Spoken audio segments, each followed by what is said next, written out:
Hey everybody, welcome to an episode of the Packers Select podcast. I'm your host, Will Thomas. I'm your ferryman of sorts that is going to get you from point A to point B and tracking all the rookies that we drafted in the 2018 draft and watching, their progress throughout the actual season. Stay tuned later for me while I actually cover some of the upcoming draft prospects in the 2019 NFL draft, but, that'll come towards later. Right now is the time for the current rookies. I'll give you on this episode, a brief synopsis and my thoughts on all of our draft picks. If you go to our YouTube channel, you can kind of find out my instant reaction, via video of the draft picks while they're happening in real time. But for now, I'll kind of gloss over, my instant reaction, but more of my, my insight as to now that the picks have played out, the offseason's kind of way underway. I like that term, way underway. Nice. Now that the offseason's way underway, how I actually feel watching them in OTAs, watching them in minicamp, assessing their fit with, free agent pickups, both pre and post-draft. I don't think we've had very many post-draft, if any. We have. But either way, I'm going to go over my actual thought process and how their true fit will fit in with the Packers. Also, I'm going to go over OTA and minicamp coverage, what I got to see being out there, what I got to do in sneaking photos, and kind of coercing and trying to Jedi mind trick one of the Packers ushers there who saw all of my equipment and tried assuring me, or not assuring me, but tried vetting me to see if I was part of a how do you put this? A valid news source. I come up there with a monopod, my backpack, my camera, my big lens, and he's kind of like, "Oh, what? Do you have a press pass?" And I go, "What for?" I'm like, "These guys over here have their cameras. Can I have my camera?" He goes, "Well, yeah. I mean, but are you?" You're posting it to social media, so you got the book face and you got that Twittergram. I'm like, no, sir, this is just for me. I'm a photographer. I'm just practicing my craft. I love sports. I love photography. I'm practicing sports photography. He's like, the monitor. What's that? I'm like, all right, whatever. Anyways, you guys get the point. So I got to see quite a bit out there, and I'll kind of gloss over that later in the actual episode. But for now, let's get to the draft portion of the 2018 NFL draft for the Packers. So in the first round, we selected Jair Alexander, the cornerback out of Louisville. My instant reaction was, partly elation, partly frustration, just being honest, because, the Packers don't hold not early picks, because 14 wasn't really early. But, the Packers don't hold those kind of prime picks to where those who fall out of the top 10 are readily there. The last time we held a pick later in the teens where somebody fell that probably shouldn't have fallen at the time was Clinton Dix. And that was just kind of that was a godsend where, our board definitely matched, the draft as it fell. But sitting there at 14, we had Tremaine Edmonds, we had Derwin James, which was phenomenal, in terms of value, and also phenomenal as us getting a, call me greedy, and this is why I'm not a GM, but us having that notable name star with a notable upside. They have, everything going for them athletically. All the stats prove that they're, they don't prove they can play, but you watch them on film and their stats bolster what your eyes see in their playmaking ability. You had Tremaine Edmonds, who, as young as he was, is, he likens to me like, Leonard Fournette. When Leonard Fournette came out of high school, he was like every bit of 6'1", 225 pounds as an 18-year-old, and he's running over, little tiny guys like me that are running, 5 flat 40s, and he's fucking ripping off, 4.4 40s.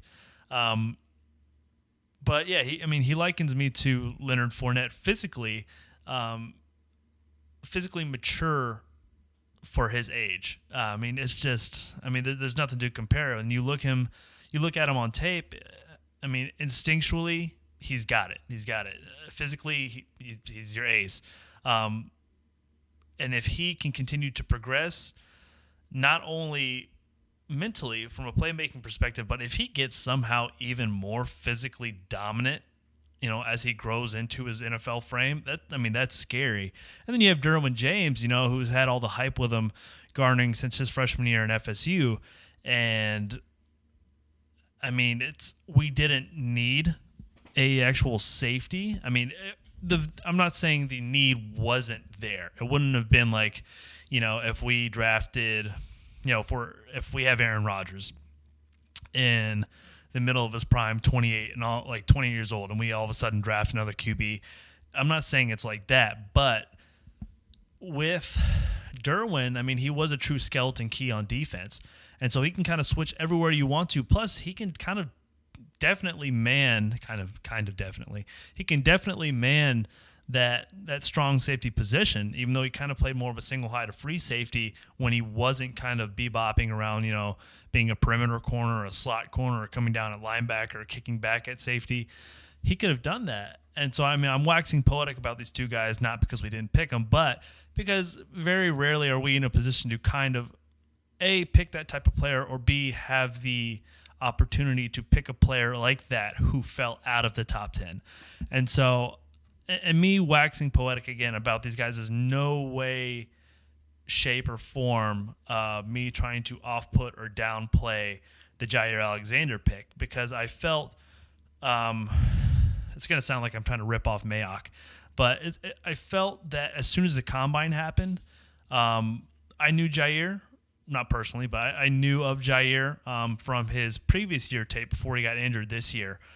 This year, people said he had a down year. Yeah, I mean, I don't think he had a down year compared to his previous, but it wasn't terrible. It's just he got, he was dinged, and he, when you're dinged on one appendage and you trying to compensate, and then all of a sudden another one gets injured, and you have a culmination of different injuries, it's going to affect you, especially if your play is more of an athletic, very twitchy, instinctual cornerback like Jair is.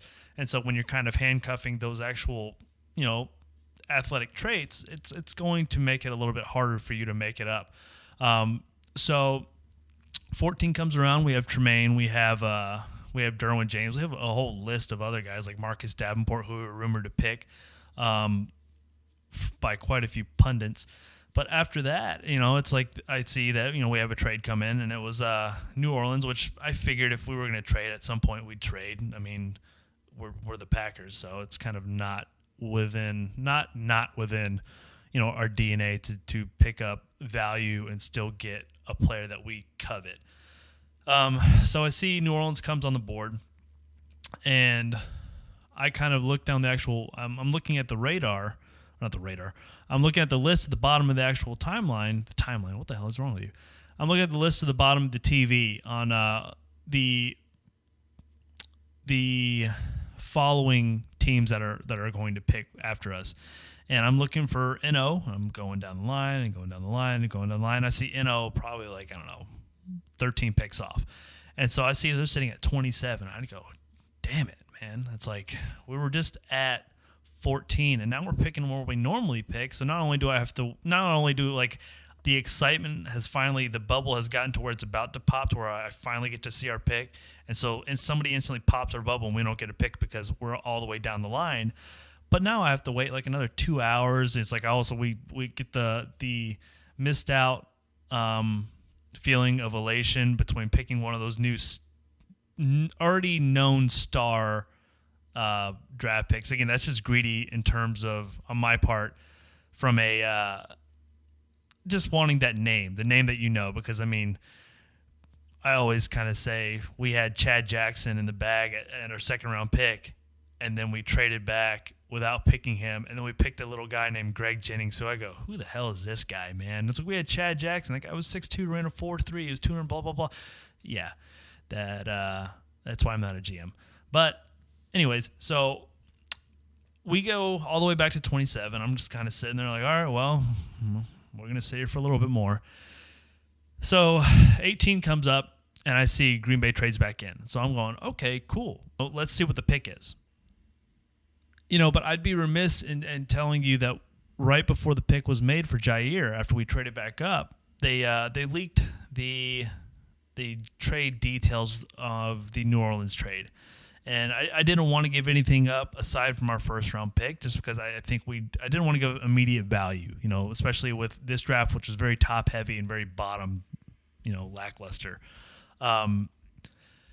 So the trade details come in, and we trade our first for their first, number 27th overall, a 5th round pick, and the kicker, a future 2019 first round pick. And so at first, I'm kind of not upset, but not happy, because we had the opportunity to land one of those guys that I selfishly wanted, being an armchair GM.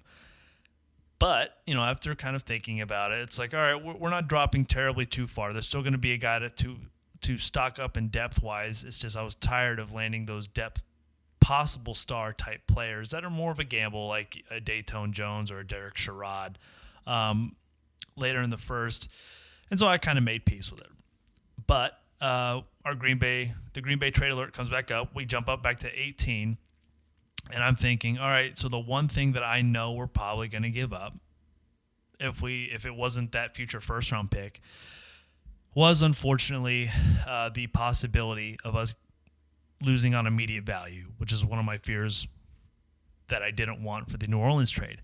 So we ended up giving, I think, Seattle we swapped first, and we gave them like our 3rd round pick and like a 7th, or I think we got their 7th. But either way, we gave up our 3rd round pick of this year, which definitely sucked in my perspective, just because, again, it's a very top heavy draft, and we didn't have we had the ability to kind of nab a guy who fell from the 2nd, just because I love value, and more importantly, really stock Rodgers with a lot of patching up a lot of holes and garnering him with playmakers, because I think not in the waning years of his career, but he's definitely on the back 9, not talent wise, but I mean, you look at every other QB, sans Tom Brady, it's kind of like you know that eventually one of the shoes is going to drop, and one of the weapons that makes him special is going to kind of deteriorate, and then he's going to have to rely on other ones. So I'm sitting there, and the trade comes in, pick is in. I'm sitting, and Jair Alexander comes across the board. So my immediate thought was, I figured this was going to happen, not just from Mayock and everybody else reporting that one of the names to kind of watch jump up in the draft was Jair, and that, a lot of people were saying how our front office was falling in love with him, as well as a few other corners in the draft, like Josh Jackson and all that. And obviously Jackson had his ties to Mike Daniels. But the pick comes in, it's Jair, and ultimately I'm excited. We garnered a possible star boundary corner. Someone who has gifts that not a lot of our cornerbacks, if any of our cornerbacks, have. He's sub 4.4. He ran a 4.38 or 4.39 at the combine. He's 5'10 and a half. He's close to, if not above, 200 pounds. Everyone talks about what they want regarding his slight frame, but he's maxed it out. He has a little bit more room for growth, but he's not a slight guy. He's just he's built like a fire cake, or he's built like a powder keg. He's built like a how would you say? He's built like a almost a French bulldog. I'm not trying to slight him on being that type of dog, but he's just very maxed out. Like you can see he's very powerful. He's very twitchy. He's very fast. He just looks like a football player. He's almost built more like a running back in my perspective, like a more of a scat back. But say what you want about that slight frame. He can ball on the boundary, and he can definitely ball in the slot. You can ask Deshaun Watson. I'm not just pulling that from all the coverage where everybody said, "Oh, Jair Alexander, Deshaun Watson has, he's a nightmare for Deshaun." No, I'm not saying that. Throughout all the interceptions he had his junior year, the year previous of last, including this year, even while he was managing his injuries. Ultimately I was excited. I can't fault me for that. I went through my mini depressions because of said trades and gave up picks and whatnot. But ultimately, we landed our guy. I was fine with him at 14. Very happy with him at 18, especially after Derwin and Tremaine went. And then you never know when that run on core is gonna happen next. And I believe that the value between him and the corner that got picked before him was not terribly far, but him and Josh and possibly Mike Hughes. After that, man, it's like I thought there was a few corners that matched up perfectly with us that were after them, but I didn't think they were anywhere near the realm physically as them. So ultimately, Jair, I'm excited. That can kind of concluded our first round. I didn't think we were going to trade back up, but you always held up the possibility, especially with having that extra first as ammo to kind of move up, just because that extra first is probably typically going to be a later first round pick next year because it's Drew Brees and the Saints, and barring an unfortunate injury to Drew Brees, that franchise is going to be towards the middling to high first rounds, just because that's kind of how they roll. So second round comes around the next day, sitting there, and I completely forget that Josh Jackson is on the board. I would assume that he would have gone later in the first. If he was one of those guys that fell into the second, definitely one of the first selections, just because every team has a night to stew on it, and that there are guys that love him that are saying, look, if he falls, to the third pick in the second round, we're going to trade up for him. And so I'm watching the draft and I'm paying attention, but for whatever reason, I'm not looking at the best, the Kuiper's best available, or Mayock's best available. And it gets to our pick. I'm like, oh, wow, cool. So I see Isaiah Oliver is still there. And that was when I said that the corners after Jair and Josh and Mike Hughes, how they kind of fell a little bit further, but I would still prefer some of the other ones right there with them. Isaiah Oliver was my guy. I think that the combine kind of exposed a few athletic, not flaws, but not strengths. He kind of looked not fluid at times throughout his drills and his hips. But tell me after watching his tape that he is not one of the better, more man-ready cornerbacks in the draft. I mean, just tell me. Because, you go watch him at Colorado, it's not just his ability to be physical up front, to have that size to be dominating, to have that speed to turn and run with him. There's just so many subtle little things that are just so good about his game. Whether it's pressing the receiver to the outside, whether it's with hand fighting, with lowering different arms and whatnot, without being subtle but not being too noticeable to try to draw flags, and manipulating receivers' movements, the routes, their ability to play the ball. There's just so many good things about him. And again, I'm waxing kind of poetic about him, building him up, because I'm about to build Josh Jackson up tremendously. So 14 gets there. I think we're at 14. Yeah, 14 gets there. And I can't remember who it was. I think it was Kramer. Yeah, I think Jerry Kramer came out. Or somebody, anyways. So they come out and they say, with the blah, blah, blah pick in the second round, the 2000, blah, blah, blah, the Green Bay Packers select, and they say, with the second round, with the 2018 second round pick, the Green Bay Packers select Josh Jackson, cornerback out of Iowa. And if you want to go kind of watch my YouTube reaction, my legit real-time reaction, it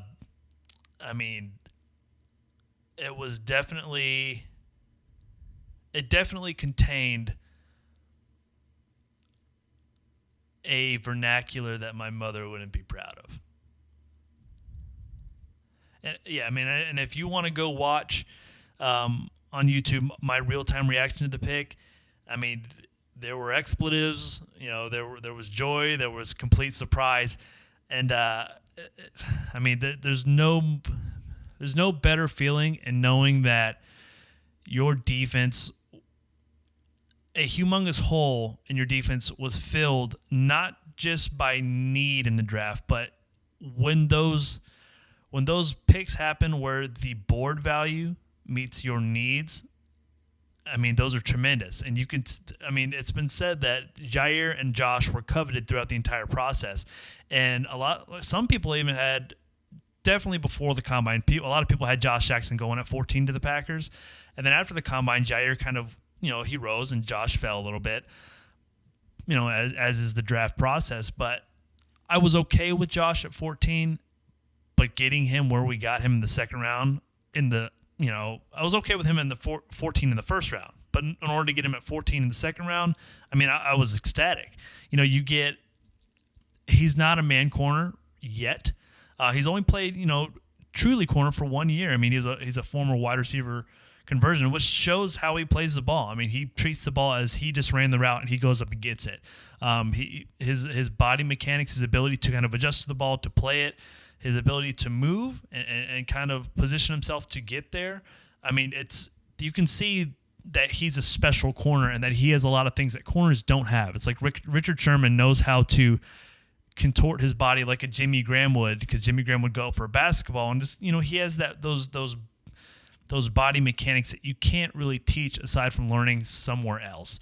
You either have it or you don't. And so Josh Jackson has that ability, and he has the size, more importantly, and he's not terribly bigger. He's I think he's like 6'1", so he's a little bit close to 3 inches, definitely over 2 inches bigger than Jair. But when you look at him, physically, I think he's around 205. Jair's like 198. You can see the difference. Jair looks like a pit bull, whereas Josh Jackson just looks like a greyhound, almost like a bulked up greyhound, because he is just, even though he's not terribly bigger, he is so long. And you can't really emphasize that enough until you see him. It's just his arms, his legs, he's noticeable. He's very high-waisted. You can see his ability to go up and get hands on balls, even if he's not trying to perfectly run that or get the actual pick, run the route or get the pick. His ability to kind of contort and throw one of those long limbs up and just get him up there to knock it down for a pass defense, it's incredible.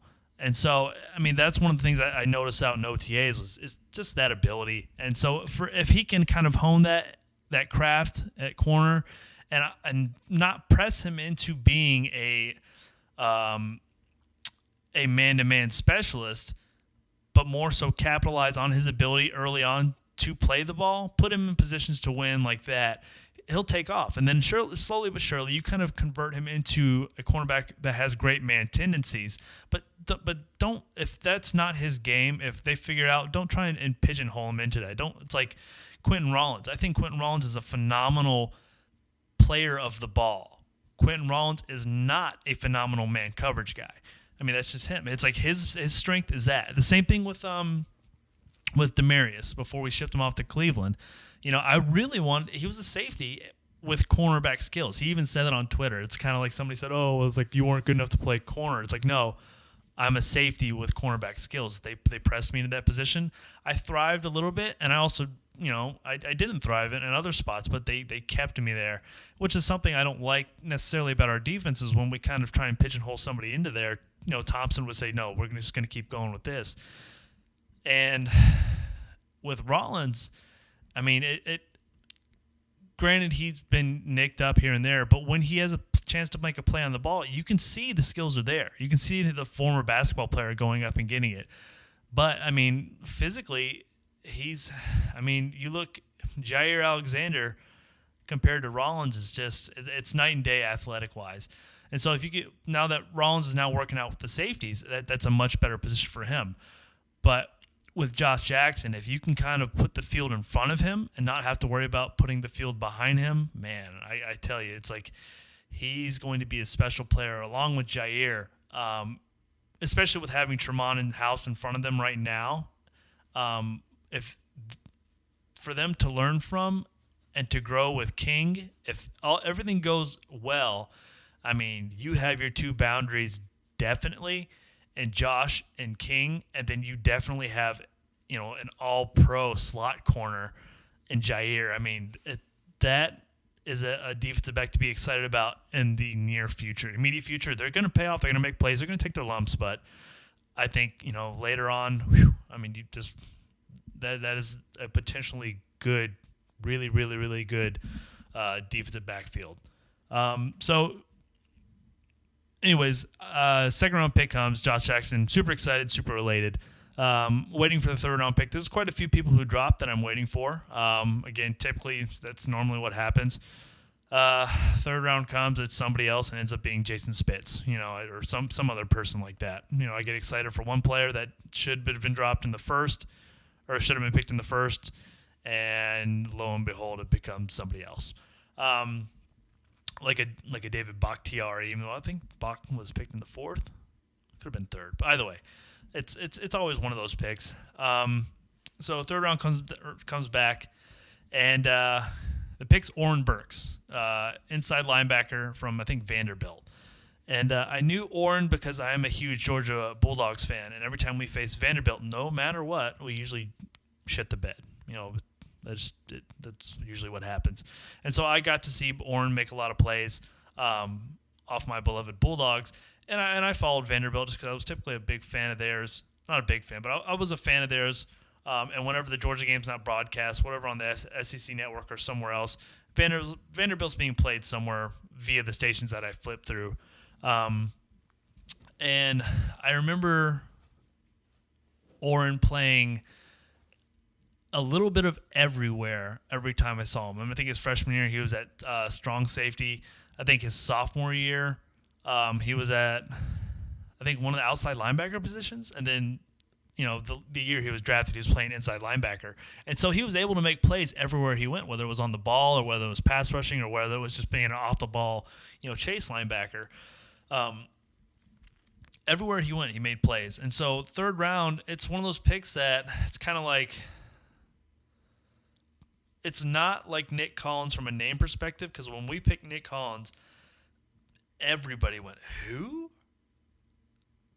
But with Oren Burks, everybody knew who Oren Burks was, but it was like Nick Collins in the fact that the immediate head scratcher going, well, I know we needed that, but is this more of a need pick than an actual value pick or a BPA pick? It came back to how when Nick Collins was picked, I think Harbaugh, I can't remember his name, for the Ravens, even he said, look, if you guys didn't pick him, we were going to pick him. That's just, it's simple. So it's kind of like, other teams like the guy. And so a lot of people that came out after that, it's like, we loved Oren Burks too. We wanted him, but, Green Bay made a good pick.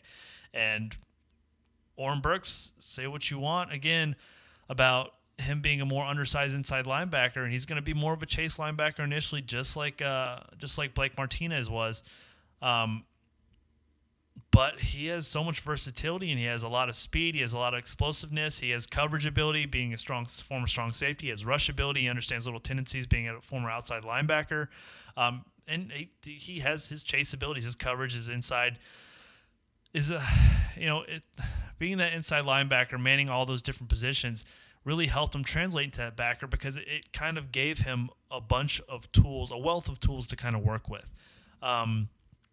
And sitting there in the third round, once he got picked, it's kind of like, all right, cool. We have pretty much, we lost Joe Thomas, I think to the Cowboys. Yeah, we lost Joe Thomas to the Cowboys or wherever he went.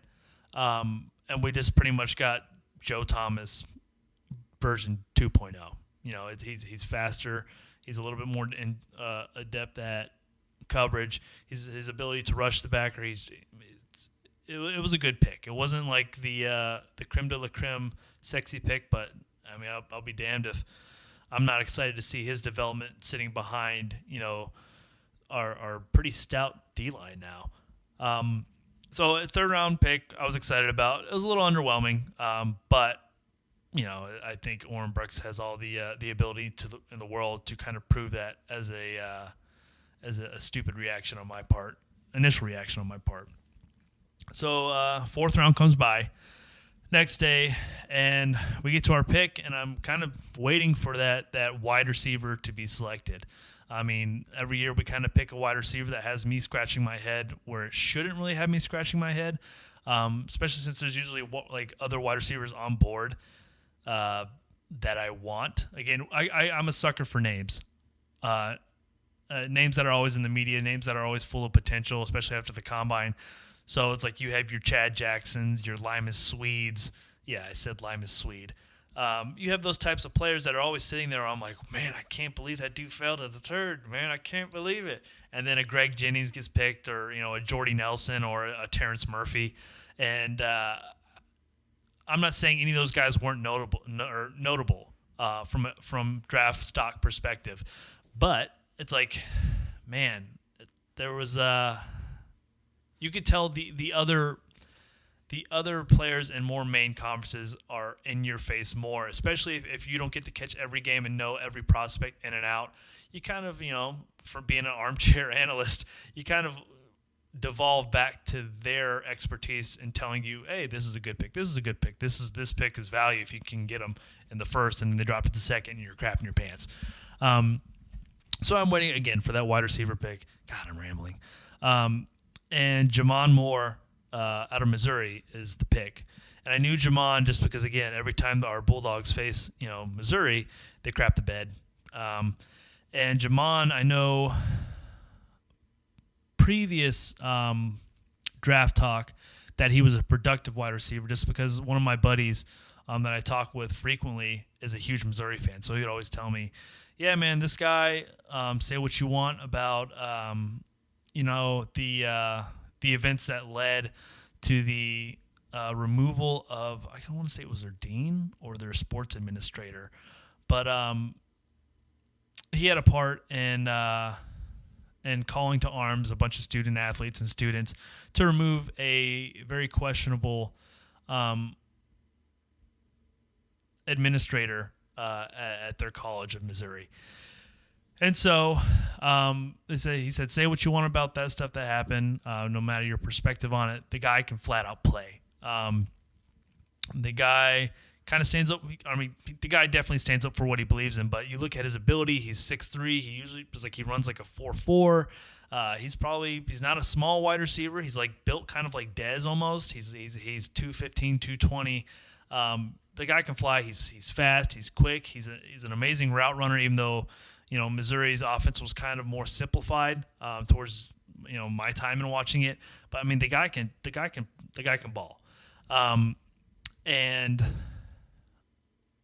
I remember watching highlights of him and noticing a lot of he looked like Devontae Adams, but without the hitch, if that makes sense. Like Devontae, when he runs, those first 10 yards are explosive. But those last 30 yards of his 40-yard dash, they're still fast. But you can tell it looks like he has like a little hitch in his gear. Right? He still gets out of that second gear, and he's flying. But when he takes off, I mean, there's nobody, not a lot of people quicker than Devontae. It's like Clay. When young Clay took off, that 10-yard split was what made him elite. It's like there's so many screenshots of as soon as the QB says hike and the ball's in his hand, Clay's already like 3 yards up the field while everyone's back just getting out of their stance. And Devontae's the same way. And Jamon is, you look at his 3-cone drill, his 10-yard split. I mean, that guy, good Lord, that 3-cone is everything to those wide receivers. And at the combine, he blew the 3-cone out of the water. But his combine at the 40 was a little bit not to be desired, just because he ran a 4.6. He doesn't look like a 4.6 guy on YouTube, so it's one of those, or YouTube on he doesn't look like a 4.6 guy on film, but you watch him play, and I mean, it looks like he just. I think our wide receiver coach said it best in that he grabs ground. He grabs it and he just rips away from it. And so you could tell he's not a 4.6 guy. So it's one of those things, well, you ran 2 of those at the combine. It's kind of like telling you who you are. And then at pro day, he ran a 4.4, which, again, it's a pro day, so numbers are kind of always a little bit more inflated. Not like pro wrestling inflated when they say The Rock is 6'6" and he's like 6'3". But inflated from a perspective of all the variables that you're using to test yourself are usually controlled. So if you're a QB, you're throwing to your wide receivers, you know their timing with your timing. You have that rapport.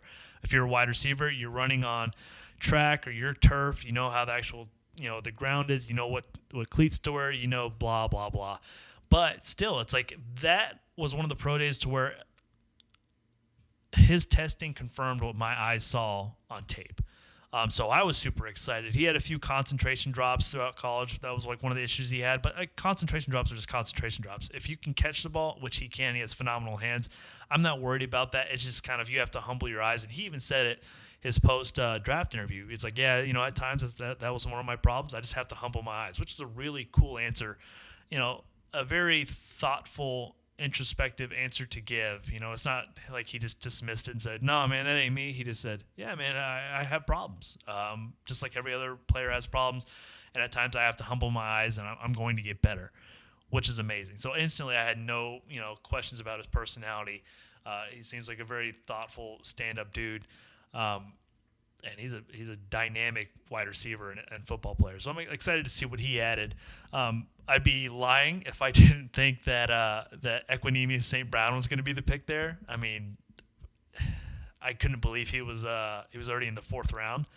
But Javon Moore, I mean, I was ecstatic with him just because it's like he gives the side speed on the perimeter, which we didn't necessarily have. We have a great wide receiver, young wide receiver, in Geronimo Allison, who has that dynamic rapport with Rodgers so early on, which is hard to gain even as a veteran, as a wide receiver. But if you can get that and you have the size and speed to go along with it, that's phenomenal. So if you added somebody with Geronimo Allison's ability, but with so much more twitch and long speed, I'm excited to see how that plays out. So 5th round comes by. Start of the 5th round happens, and we pick Cole Madison, a right tackle. I think they're going to convert him to right guard, or possibly, who knows, a swing offensive lineman out of, I think, Washington State. And again, it's the typical middle to later round Packers pick of a versatile offensive lineman that can play left tackle, or that played left tackle, can play right tackle, can play right guard. One thing I'll say about him is that he was his testing was great. He's has an NFL ready frame, quickness. Go look at his stats. He has I think he has 43 starts throughout his collegiate career. Phenomenal player. I was after kind of reading up on him. I'm not going to pretend like I knew who he was, but after reading up on him and looking at his tape, seeing where his faults lie, where his strengths lie, the guy isn't as weak as some of the pundits put him as. I mean, he's very strong. He's very athletic for his size. He kind of moves like if a grizzly, like a dancing grizzly bear, but he like a grizzly bear, he can maul you. It's not like he's just kind of a big guy that can move. So I mean, it was a good pick. It's a good pick. There's definitely value there and need there as well, which is what one of my most underrated picks of the draft is him, and one of my better fits for him is us, because I mean, aside from with Jari Evans leaving, if he doesn't get signed, I know a lot of hype is around Justin McCray to fill that right guard spot, possibly that right tackle spot, depending on what Balaga happens. But again, if either right guard or right tackle don't pan out, I think we have a really good future dynamic player, but I don't want to say, but I would be dollars to donuts if there is an all-pro in this draft. It's Cole Madison. I mean, I think he's so underrated with the size and speed combo, and most importantly, he's just a lights-out player. And so, I mean, people say that, or experts say rather, that his ability to move around wasn't the greatest. But it was better than his physical prowess and playing with aggression. And you look at him on tape, man, that guy's a bully, man. It's like, yeah, he might need to add a little bit more strength, but that frame is ready. it's not just he's a big frame with not a lot of muscle. It's like when Spriggs came out for us, Spriggs was huge and fast, and he was a height, weight, speed, like specimen guy. But he, like, where he needed work was in the strength department. Whereas Madison just looks like a straight mauler from the get-go. So I'm super excited with that because I love having, you know, that nasty, that mauler attitude, but that mauler ability on our line, and being one of the hit squad, one of Rogers' mafioso bodyguards up front, just because it's like that's why I loved TJ Lang in our offense, just because there was. I'm not saying the other guys won't go to bat for Rogers, because they will, and all of them have a good bit of nasty, but nobody had that nasty like TJ Lang. And so I think Cole Madison's one of those guys that can play ugly and be ugly, and he doesn't care about being the villain. So I got really excited about that pick. Next up, J.K. Scott, punter out of Alabama. Now, if there was a pick that I was immediately dissatisfied with initially in the draft, and again, this is why I'm a GM, because I've already had quite a bit of time to think about this and assess how much of an idiot I am and how wrong I was. I wouldn't say I was disappointed. It was just the ultimate head scratcher pick. You know, it's like after last year, man, I really thought our punting position was kind of shored up. You know, I could not find value in selecting J.K. Scott. Now I could not find value in drafting J.K. Scott. And there's no slight to him. He's a phenomenal punter. I knew of him, again, because how many times we got, you know, mopped by Alabama, especially Georgia in the championship game. No matter just that, plus all the other SEC games, we always face Bama. But, I mean, you can't pick a better MVP. You can say what you want about Tua, the QB for Alabama, and him coming in and just lighting it up. But J.K. Scott is bar none the MVP of that team. I mean, he literally embodied Ray Guy throughout his entire playing career at Alabama and becoming literally the ultimate weapon. I mean, Ray Guy was the first punter to really flip the field and become a viable weapon on special teams. And J.K. Scott has that same ability, that same kind of hang time, that same boom, and more importantly, he has that same really short delivery that not a lot of people kind of pay attention to when it comes to punters. I mean, it looks like he's a very lazy punter because he takes maybe 1.5 steps. He just kind of catches it, takes a little jab step, his length step, and then his plant foot just goes boom, and he just nails it. And it doesn't take very long, and it's a very efficient swing, so he's going to last. It's not like he's really heaving into it. But you use that 6'6" leg, that leg leverage, man. It's like you can build up a lot of velocity and just a smooth golf swing. And so I'm thinking initially after the pick that I'm like, yeah, he's a great punter, but Justin Vogel went ahead and set a record for us last year, I think in net average. He wasn't like a phenomenal, like he wasn't like man, who's a good punter?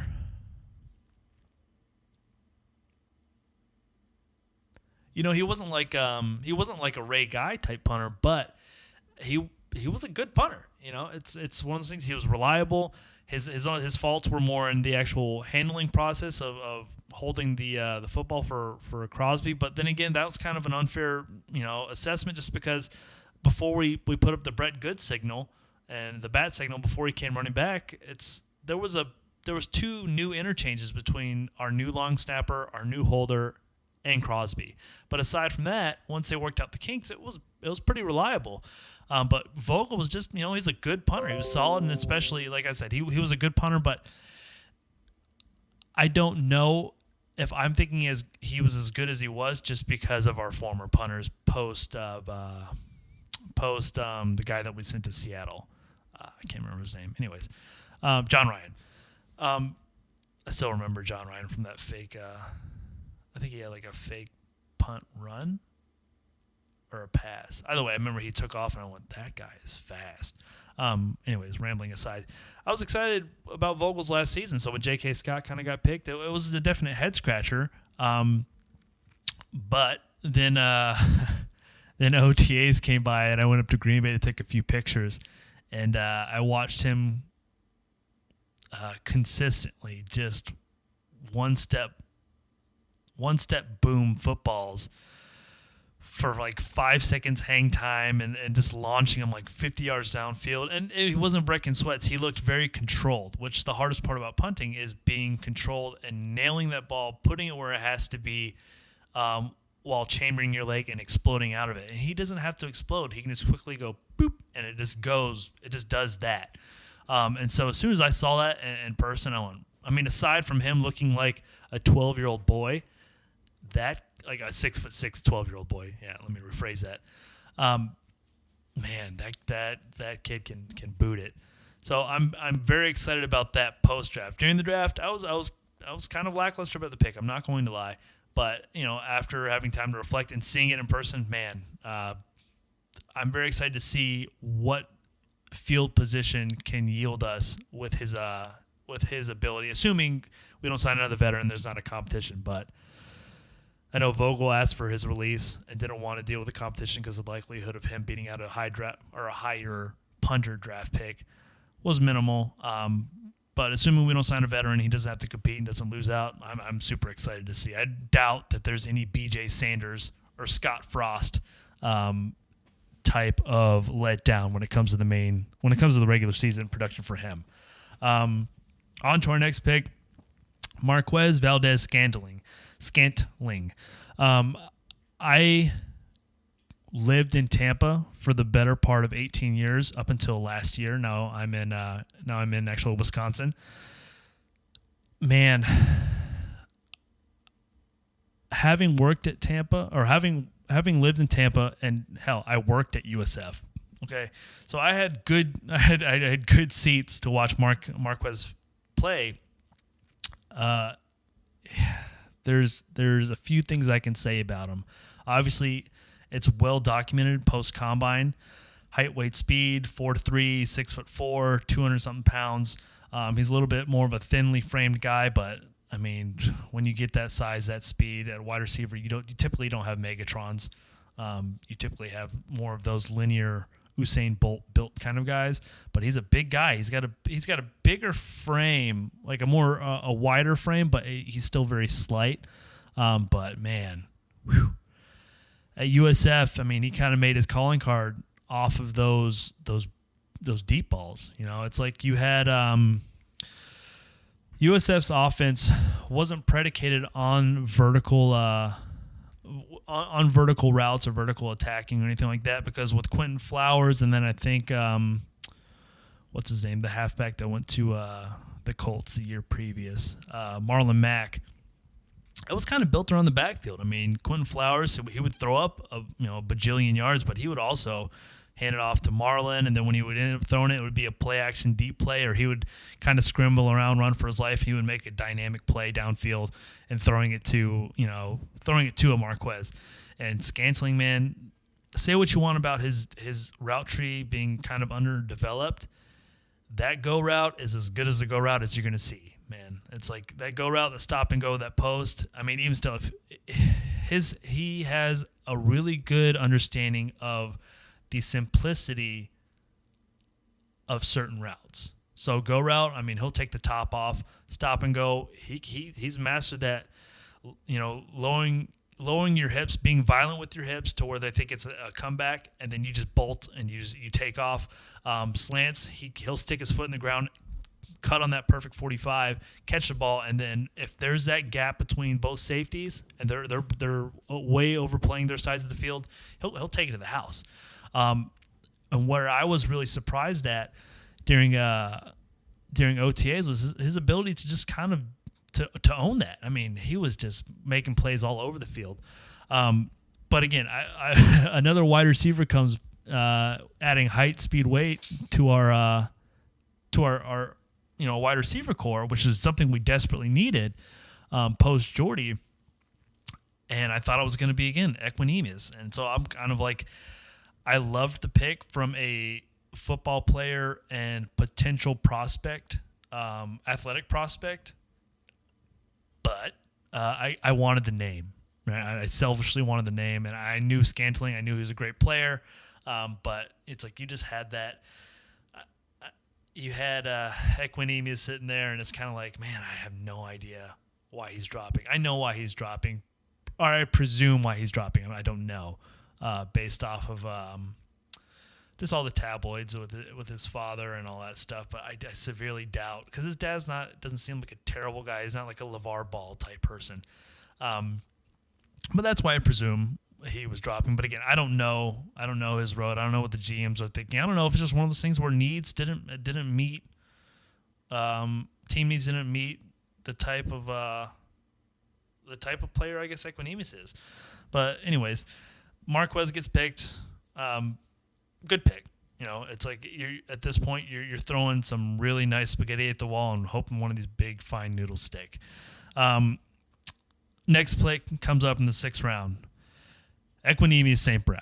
Now, if you want to see what type of man crush I had on this guy, go watch my YouTube video of me being extremely surprised and happy that he was still picked. Much like Josh Jackson, how I forgot he was on board when he got picked. When Equanimeous got picked, I was equally excited and surprised and startled. But he gets picked. Just look up Packers Select, Packers Draft, Equanimeous St. Brown, and you'll see my fanboy ass losing it.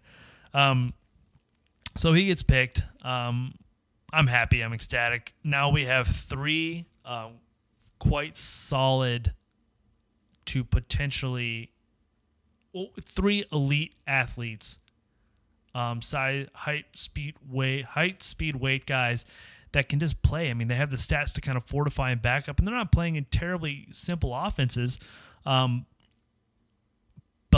with when Equanimeous gets picked, it's just kind of one of those guys that you're just really scratching the surface of his potential. Because with Equanimeous, I mean, he started taking off early, young at Notre Dame when he had Deshaun Kaiser. I mean, they both had that rapport, that same kind of dynamic that Rodgers and Geronimo has, you know, as a younger player, with Deshaun being the elder. And then after Deshaun left, I mean, you kind of had the turmoil at QB at Notre Dame, and he would still make huge plays where you go, there he is, but the ball wasn't frequently coming towards his way for him to make those plays. So it's not an ability or lack of ability in him not being able to run the right routes or anything that would command the ball. He would run the routes, he would get open. Just a lot of times that QB position just didn't see where he was at. But when you see him on the field, man, it's like 6'5", 4'4", running, close to 220. Just a big, fast, really, really, really good wide receiver. He can run mostly all the routes, especially for being that tall. It's hard to break down. It's hard to have violent hips and sink into your spot, your driving spot, if you're that big.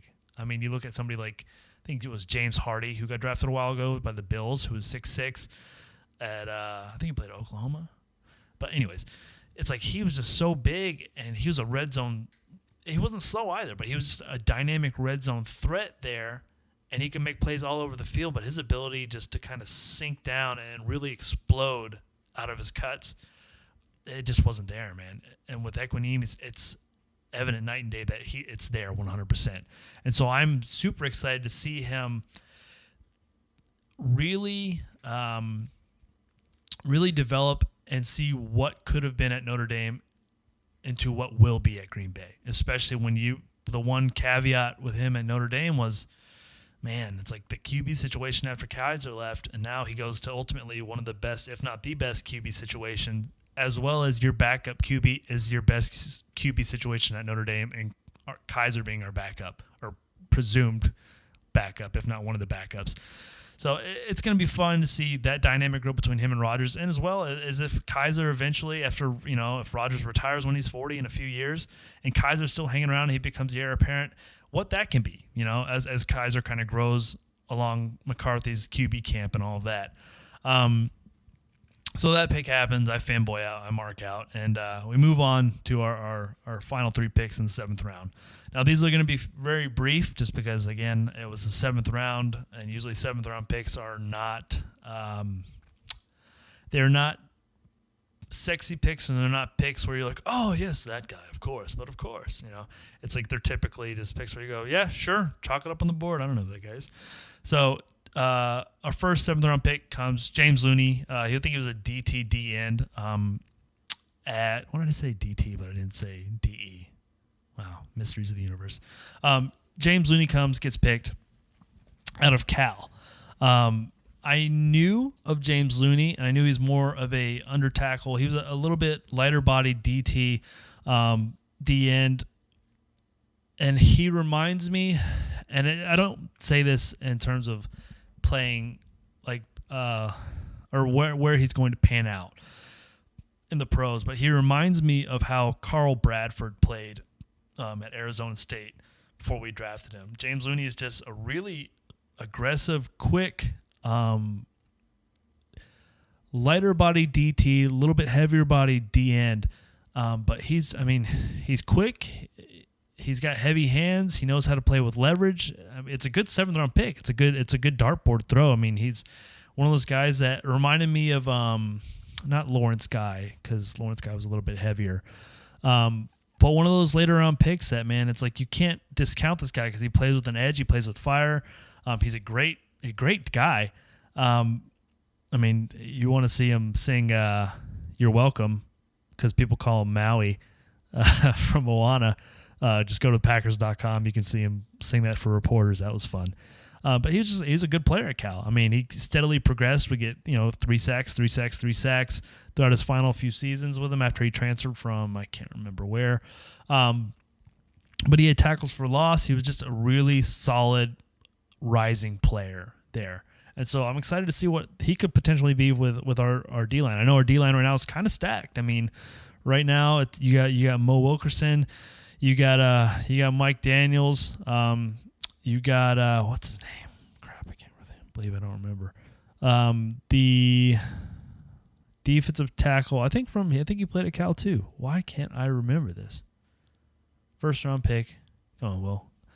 Searching the database of your head. 2016 Packers draft pick, 1st round. I'm Googling it. That's why I'm speaking so slowly. Kenny Clark. Oh, I feel so much better. UCLA. I was close. It's kind of a form of mild dyslexic where you're reading backwards but also jumbling the letters. So it's not like dyslexia at all. Yeah, I mean, you have Mike Daniels, Mo Wilk, you have Kenny Clark, who's really ascending, becoming into his own, and then you have why can't I remember any names today? Dean Lowry. Beat Google this time. You have Dean Lowry there, who's, again, just a gigantic juggernaut of a D end. And then you have all the other players kind of sitting behind him for depth-wise. And it's like if there's an optimal point to kind of make that squad, it would be that 5th D lineman, man. And so I think he's one of those guys that he could potentially make it too. I think every one of these 7th rounders has the ability to make it because of where they were drafted at. Our D-line is stocked, but after those initial starters, that depth kind of becomes questionable. Who knows? It's like what they can be. I'm sorry. You have what's his name? 3rd round pick from last year too, from Auburn. He's going to be a good one too. I think as long as he can stay healthy. So he's got a little bit of an uphill fight, but I mean, they're around that area. There's things that are kind of up for question. He's definitely a practice squad guy if he can't make it on our squad throughout the regular or the off season. But I mean, I'm excited for his development. Here is my most favorite pick.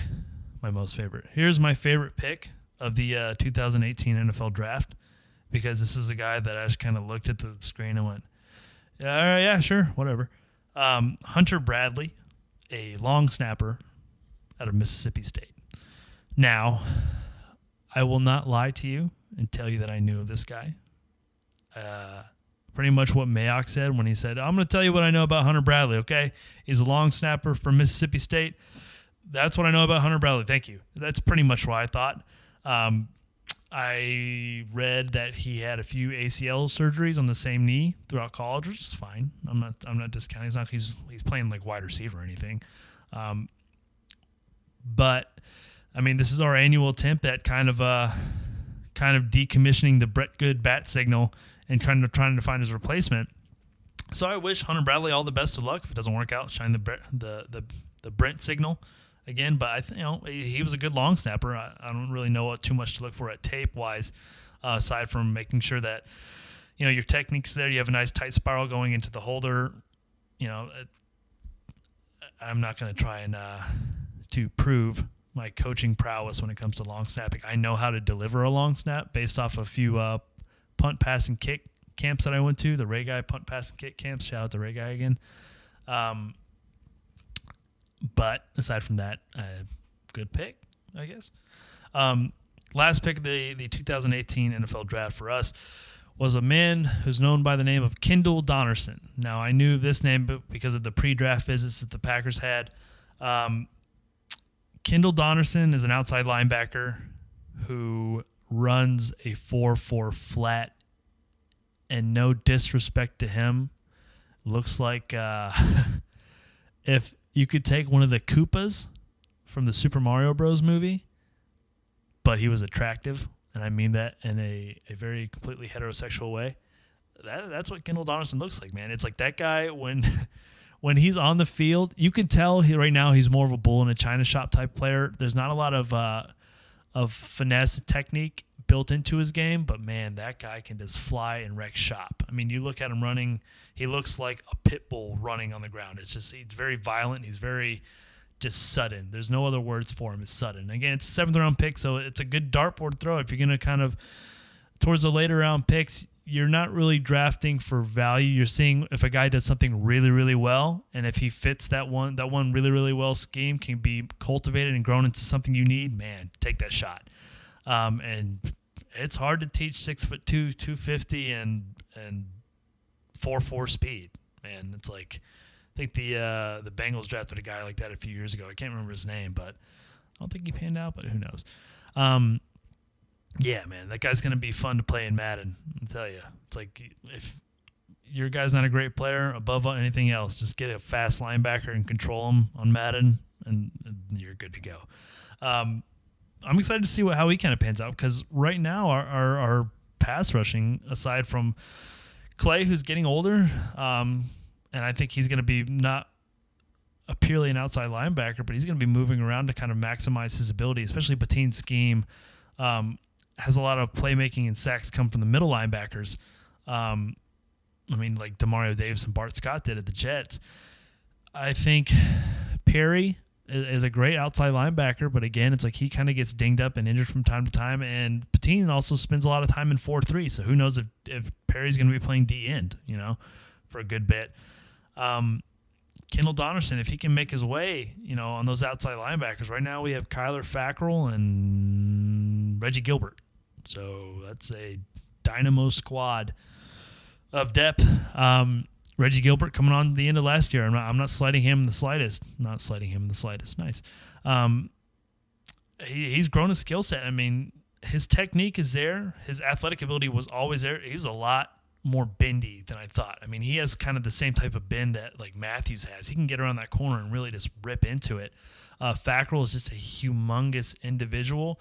And some games you go, there, I see why he was a 3rd round pick. In some games he just kind of substitutes in the last second and falls on his face. Which again, it's nothing wrong with it. It's just kind of like there's some games where he can be a little bit underwhelming, and there's some games where you're like, wow, that guy, he's coming onto his own. But with Kendall Donnerson, I mean, that's an easier spot if you need to make a name for yourself. If you need to take a draft spot, it's there, man. It's there for the taking. So that kind of concludes my coverage of my long-winded coverage / ramblings of me and Ray Guy and blah blah blah blah blah of the 2018 NFL Draft for the Packers. I'm going to go over really quick. You know what? Next, I'll go over OTA coverage and mini coverage next episode. So yeah, that concludes this episode of Packers Select. Go subscribe to our YouTube account. We don't have a custom YouTube account because we don't have a custom YouTube URL because we do not have enough subscribers. So hint, hint, go subscribe to that. Just search Packers Select, and you should be able to find it. There's a bunch of graphics that have a few episodes where I kind of glossed over the 2018 draft prospects before that. So if you look up and how they would fit with the Packers. So if you look up Packers Select Derwin James, you'll see us. I mean, our name is Packers Select. We just don't have a custom URL. There's a few videos with my fabulous mug reacting to the actual draft picks real time. So please, go like those videos, go subscribe, get us up to 100 subscribers so we can actually create our custom URL. I think it's 100 or 1,000. I hope it's 100. So we can create our custom URL, give you guys that. We are on Twitter, we are on Instagram, and so I got to go out to OTAs and mini camps and take a bunch of pictures. So I post those on Instagram and Twitter, mostly Instagram. Go check those out. Let me know what you think. Like and follow my page. I really appreciate it. And just, again, it's like if you don't like the photography, then that's fine. It's everybody to each their own. But yeah, please go check that out. Let me know what you think, guys. I really appreciate that. All right, guys, thank you again so much. My name is Will Thomas, and I am from Packers Select, your source for Packers draft prospects and overall coverage up until the pick is in.